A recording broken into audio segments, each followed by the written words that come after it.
Hello guys, मैं Anil Kumar online class YouTube channel में आपका स्वागत है। आज का टॉपिक है मैथ और मैथ में पढ़ेंगे बहुपद। दोस्तों, बहुपद को बिल्कुल बेसिक से पढ़ेंगे और बिल्कुल समझकर सरल शब्दों में। तो चलिए स्टार्ट करते हैं। सबसे पहले बहुपद पढ़ने के लिए जानना होगा चर और अचर के बारे में। तो सबसे पहले जानते हैं चर के बारे में।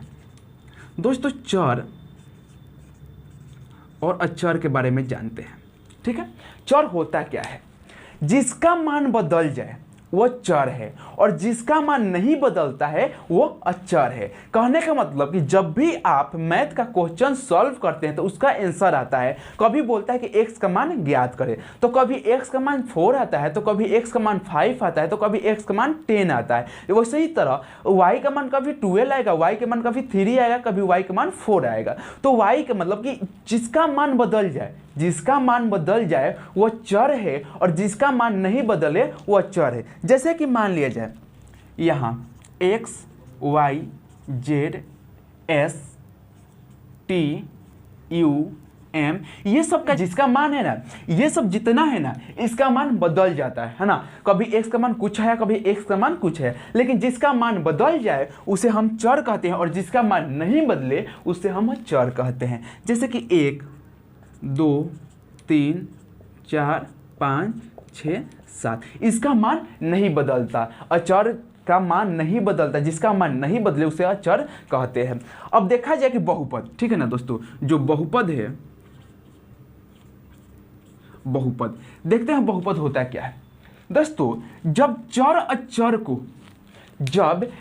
अचर को एक साथ लिख दिया जाए वो बहुपद के रूप में होता है। जैसे ध्यान दिया जाए x + 4, ठीक है, ये x क्या है? x जो है हम लोग का चर है और 4 जो है ये अचर है। जब दोनों के एक साथ लिखे तो ये हो गया हम लोग का बहुपद। ये बहुपद है, क्या है? ये x + 4 हम लोग का बहुपद है। जैसे ध्यान दीजिए y - 10, y - 10 क्या बहुपद है? हाँ, बहुपद है। देखिए y क्या हुआ? चर हुआ और 10 अचर हुआ, लेकिन ये दोनों को एक साथ लिखे तब जाके ये बहुपद हुआ। अब ध्यान दीजिए ये 5x, क्या 5x बहुपद है? हाँ, बिल्कुल बहुपद है। कहने का मतलब कि जब चर अचर को एक साथ लिखते हैं वो बहुपद के रूप में होता है। अब बहुपद के रूप में लिखने के लिए चर अचर को इकट्ठा करते हैं तो चर अचर 3 चिन्ह से ही इकट्ठे होते हैं। एक तो प्लस, ठीक है, दूसरा का माइनस और तीसरा का गुना। मतलब कि 5 × x बराबर होता है 5x। इन तीनों चिन्ह के संबंध से ही ना चर अचर एक साथ लिखते हैं। दोस्तों, जैसे ध्यान दिया जाए ये बहुपद है, ये बहुपद है, ये बहुपद है, क्या हम सब चर अचर को जोड़ते हैं? जब चर अचर को एक साथ लिख दें तो क्या सब बहुपद होता है? नहीं, सब बहुपद नहीं होता है। जैसे ध्यान दीजिए, मान लीजिए यहाँ x² + 10y - 9, ये बहुपद है? हाँ, ये बिल्कुल बहुपद है। अभी इसको देखिए, जैसे कि x - 2 के स्क्वायर + 4, क्या ये बहुपद है? नहीं, ये बहुपद नहीं है दोस्तों, ये बहुपद नहीं हो सकता। अब जानेंगे कैसे, इस क्वेश्चन में हम पहचानेंगे कैसे कि कौन सा बहुपद है और कौन सा बहुपद नहीं है। तो चलते हम पहचानते हैं बहुपद को। सबसे पहले पहचानते हैं कि कौन बहुपद है और कौन नहीं बहुपद है। दोस्तों, सबसे पहले आसान शब्दों में पहचानेंगे बहुपद का पहचान। ठीक है दोस्तों, बहुपद की पहचान कैसे करेंगे? जब चर का घात, ठीक है, चर का घात पूर्ण संख्या के रूप में हो वो बहुपद होता है। जब देखेंगे समीकरण में कि चर के घात पूर्ण संख्या हो वह बहुपद है और पूर्ण संख्या के अलावा और कोई संख्या रहेगा वो बहुपद नहीं है। देखो कितना सा सिंपल है, कितना सा साधारण सा क्वेश्चन है। जैसे कि मान लिया जाए x + 4, क्या ये बहुपद है? x प्लस 4 क्या बहुपद है? हाँ बहुपद है। हमें देखना क्या, हमें देखना है चर के ऊपर, ठीक है। हमें अचर से कोई बहस नहीं है, ठीक है। अचर के ऊपर क्या घात है क्या घात नहीं हमें नहीं देखना है, हमें सिर्फ देखना है चर के ऊपर, ठीक है। चर के ऊपर घात क्या हुआ, तो चर के ऊपर घात जो होना चाहिए वो पूर्ण संख्या होनी चाहिए, और पूर्ण संख्या जब रहेगा तो वो बहुपद होगा। तो इसके ऊपर कितना घात है, तो x के ऊपर 1 घात है, ठीक है ना। जब 1 घात है तो 1 घात पूर्ण संख्या होगा, तो पूर्ण संख्या हुआ, इसलिए बहुपद है। जैसे ध्यान दीजिए 2x² प्लस 5 क्या ये बहुपद है? हाँ ये भी बहुपद है, क्योंकि चर से लेना देना हमें क्या, चर से कोई मतलब नहीं, चर के ऊपर घात क्या है, पूर्ण संख्या, तो ये बहुपद हो गया। जैसे ध्यान दिया जाए 6x² माइनस 7y प्लस 10 क्या ये बहुपद है? ये भी बहुपद है, क्योंकि चर के ऊपर घात जो है पूर्ण संख्या है, और इस चर के ऊपर घात जो है 1 है वो भी पूर्ण संख्या है, इसलिए ये बहुपद हुआ। जैसे कि मान लिया जाए x² प्लस √2 क्या ये बहुपद है? हाँ ये भी बहुपद है, क्योंकि हमें चर के ऊपर सिर्फ देखना है कि चर का घात जो है, चर का घात क्या है। चर का घात हम लोग क्या होना चाहिए, जो चर का घात है, चर का घात हम लोग का पूर्ण संख्या होना चाहिए। अब देखते हैं इस पे, जो ये है x के पावर -2 प्लस 4, x के पावर -2 प्लस 4 क्या ये बहुपद है? नहीं ये बहुपद नहीं है, क्योंकि चर के ऊपर जो घात है ये पूर्ण संख्या नहीं है, इसलिए ये बहुपद नहीं हो सकता। आया बस समझ में। जैसे यहाँ देखिए x के पावर 1/2 प्लस 4 क्या ये बहुपद है? नहीं है दोस्तों, ये बहुपद नहीं है, क्योंकि इसको हल किया जाएगा तो ये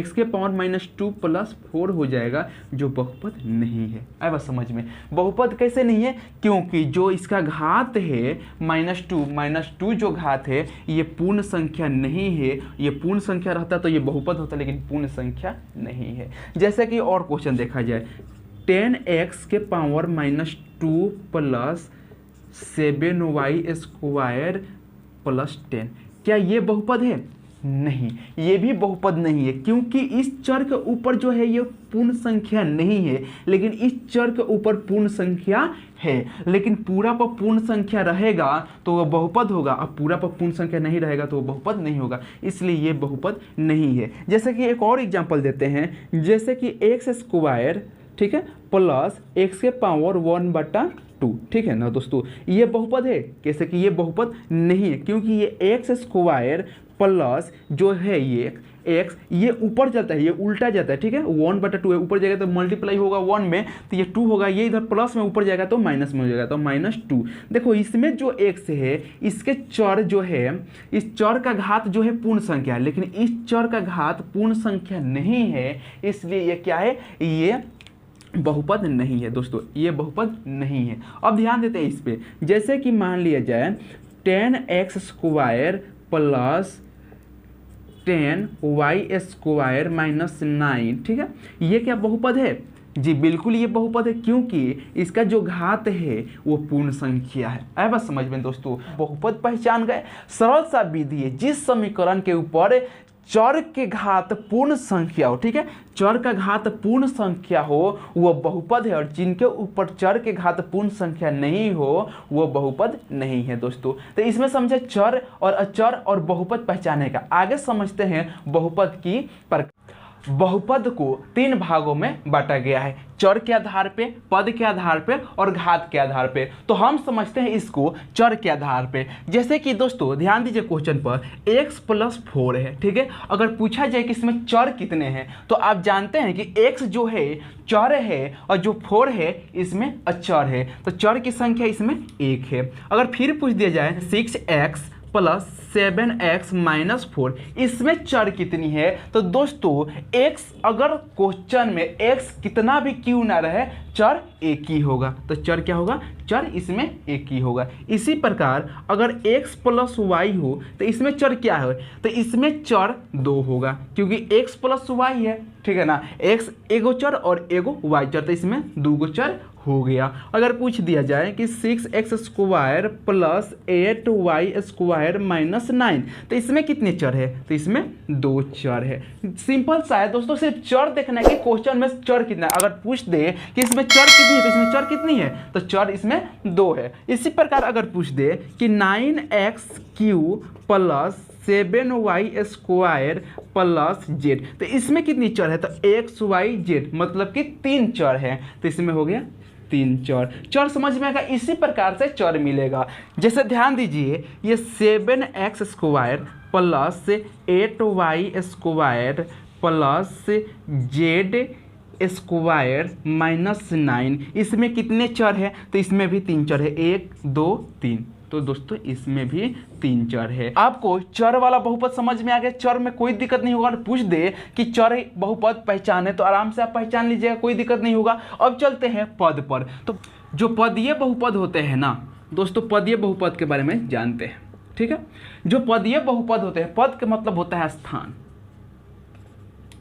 ठीक है। हमें देखना है कि इस बहुपद में कितने स्थान है, हमें स्थान बताना है, पद बताना है कि कितने पद है। जैसे कि मान लिया जाए यहाँ 4x है, इसमें कितने पद है, तो ये एक ही ना है, इस यहाँ तो ज़्यादा नहीं है, ये एक है, तो ये मान लीजिए एक है। उसी प्रकार जैसे कि x + 1, इसमें कितने पद है, तो इसमें 2 स्थान है, 1 और 2, तो ये 2 पद हो गया, है ना दोस्तों। ये बिल्कुल सिंपल है, इसमें सिर्फ देख लेना है कितने पद हैं, तो ये 2 पदीय बहुपद हो गया। अगर देख लिया जाए जैसे कि 4x + 7y - 3, इसमें कितने पद है, तो 3 है, 1 2 3, तो ये हो गया हम लोग का त्रिय बहुपद। बिल्कुल आसान है, एकदम समझना बिल्कुल आसान है। देखिए ध्यान से, अगर 5x - 7y² + 4, इसमें कितने पद है, तो इसमें 3 पद है। मतलब कि पद देख लेना, 1 पद 2 पद 3 पद, सिर्फ पद देख लेना हमें। जैसे कि मान लीजिए जिसमें 1 पद हो, जैसे कि 6x या 5y, इसमें क्या 6x एक पद है, या 5y या एक पद है, या सिर्फ x ले लीजिए, ये एक पद है। तो जिसमें एक पद हो उसे एक पदीय बहुपद कहेंगे, ठीक है ना। जिसमें एक पद हो वो एक पदीय बहुपद हो गया। जैसे कि मान लीजिए 7y + 6x², ठीक है, इसमें 2 पद है, ठीक है ना। देखिए जो 7y + 6x², इसमें 2 पद है, एक पद 2 पद, जो 2 पद हो उसे द्विपदीय बहुपद कहते हैं, ठीक है, द्विपदीय बहुपद। जिसमें 3 पद हो, जैसे कि 6x² + 10y - 9, इसमें 3 पद है, एक पद 2 पद 3 पद, तो इसे त्रिपदीय बहुपद कहेंगे, ठीक है ना। क्लियर। जिसे अगर 4 पद हो तो चौपदीय बहुपद कहते हैं। चर निकालना तो जान गए हम लोग। जैसे कि ध्यान दीजिए, ये चर वाला है, तो चर तो निकालना आराम से जान गए। जैसे कि मान लीजिए 1 चर है तो 1 चर है, ये 2 चर है तो 2 चर, 3 चर है तो 3 चर। इसी प्रकार इसमें स्थान गिनना है कि कितना पद है, तो यहाँ 1 पद है तो 1 पद, यहाँ 2 पद है तो 2 पद, 3 पद है तो 3 पद। इसी प्रकार से पदीय निकल जाएगा। अब ध्यान देते हैं कि घातीय कैसे निकलेगा। जैसे कि बहुपद का जो घात होता है वो घात कैसे निकलेगा। ये बिल्कुल सिंपल है, इसमें कुछ नहीं करना है, सिर्फ स्थिर दिमाग से समझना है, इसमें कुछ नहीं करना है। अब निकालते हैं घातीय बहुपद, ठीक है ना दोस्तों। घात होता क्या है। घात में दोस्तों जो बहुपद का घात होता है, बहुपद का घात, इस घात में जो सबसे बड़ा घात होता है ना, वही घातीय माना जाता है। सबसे बड़ी घात, ठीक है ना, जो सबसे बड़ी घात हो वही घातीय बहुपद माना जाता है। जैसे कि क्वेश्चन दिए हम x⁻10 + 5x⁵ -9, है ना दोस्तों। अगर इसमें पूछे कि कौन सी घात होगी, पूछा जाता है क्वेश्चन में कि इस क्वेश्चन में देखिए कौन सी घातीय क्वेश्चन है, तो इसमें देखिए कौन सा घात है, तो देखिए जो सबसे अधिक घात हो, किस पे, चर पे। और चर से कोई बस नहीं है, तो चर पे सबसे अधिक घात क्या है, 10 है, तो इसमें 10 घात हो जाएगी। आया बस समझ में। जो अधिक घात रहेगा चर पर, चर के घात जो अधिक रहेगा वही घातीय होगी। जैसे मान लीजिए यहाँ पे y⁵ और प्लस 10⁻⁴ 20, जो y के पावर 5 प्लस 10 के पावर 20 अगर पूछा जाए कि ये कौन से घातीय है, तो ये कौन से घातीय है, तो ये 5 घातीय है, इस पे 5 है,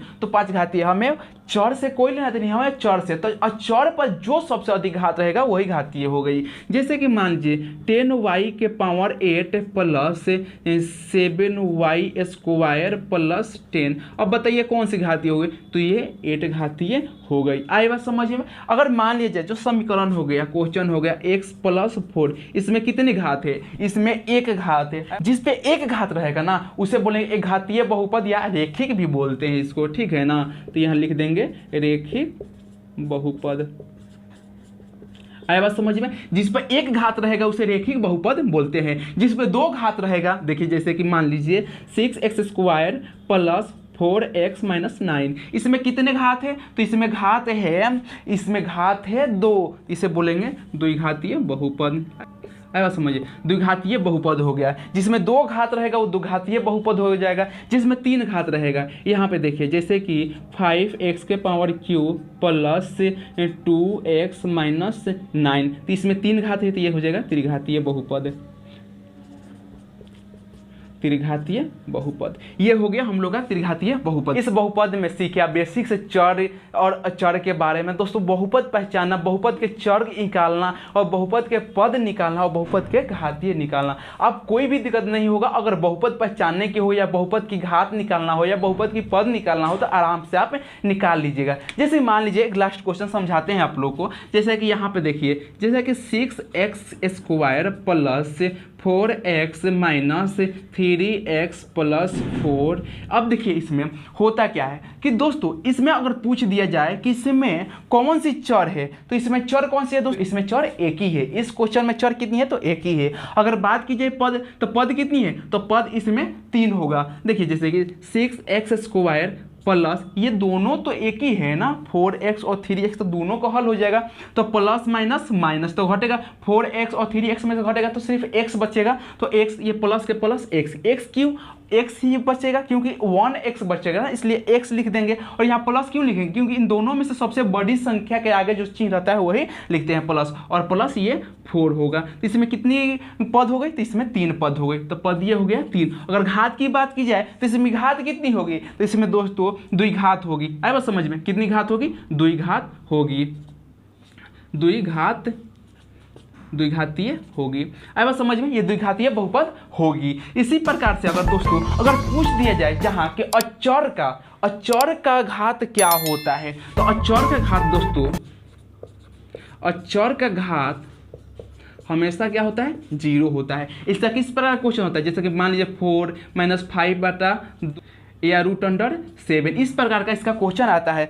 अगर कोई पूछते कि अचर पे कितनी घात होती है, तो अचर पे क्या होता है, 0 होता है। इसका किस प्रकार क्वेश्चन आएगा, इसमें चर नहीं रहेगा, सिर्फ अचर रहेगा। जैसे 4 - 5/2 √7, इस प्रकार का क्वेश्चन आएगा। और अचर पर घात क्या होता है, 0 होता है। एक और होता है शून्य बहुपद, है बस समझ में, शून्यक बहुपद। ठीक है दोस्तों, शून्यक बहुपद क्या होता है, इसमें सिर्फ शून्य होता है। अब आए बात समझ में ना, जो शून्यक बहुपद होता है ना, शून्यक बहुपद में सिर्फ शून्यक होता है, और शून्यक का मान जो होता है ना, परिभाषित नहीं होता है, परिभाषित नहीं है। ठीक है ना दोस्तों, जो शून्यक बहुपद है, शून्यक का सिर्फ शून्य रहेगा, और शून्यक का मान सिर्फ शून्यक का जो मान होता है ना, इसका परिभाषित नहीं होता है। आए बात समझ में। बहुपद का जो क्वेश्चन आता है ना, px या qx, या मतलब इसी प्रकार में आएगा। जैसे कि मान लीजिए ये px, तो मान लीजिए 6x square plus 7x minus 9, इस प्रकार के क्वेश्चन आएगा। या qx, ठीक है ना, p मान लिए या q मान लिए, मतलब कोई इसी प्रकार से बहुपद का क्वेश्चन आता है। जैसे कि मान लीजिए 6x square minus 4x plus 4, मतलब इस प्रकार का कुछ क्वेश्चन आएगा। मतलब कि जो यहाँ रहेगा x रहेगा तो यहाँ x, अगर y रहेगा तो यहाँ भी y ही कर दिया जाएगा। अब समझ में, जिस प्रकार क्वेश्चन, जिस प्रकार बाहर क्वेश्चन रहेगा उसी तरफ ब्रैकेट में क्वेश्चन दिया जाएगा। बहुपद का क्वेश्चन p या q से शुरू किया जाता है, मतलब इस प्रकार का जो क्वेश्चन आता है इसी प्रकार से क्वेश्चन आता है। बहुपद में हम बहुत कुछ जाने, के चर अचर, बहुपद को पहचानना, बहुपद के चर, बहुपद के पद और बहुपद के घात के बारे में। बिल्कुल इसमें कोई दिक्कत नहीं होगा, आपको बहुपद क्लियर हो गया। अगर नेक्स्ट वीडियो में हम बहुपद का क्वेश्चन लेकर आएंगे, उस पर सॉल्व करके आपको बहुपद के क्वेश्चन को सॉल्व करके दिखाएंगे। मिलते हैं नेक्स्ट वीडियो में। जय हिंद।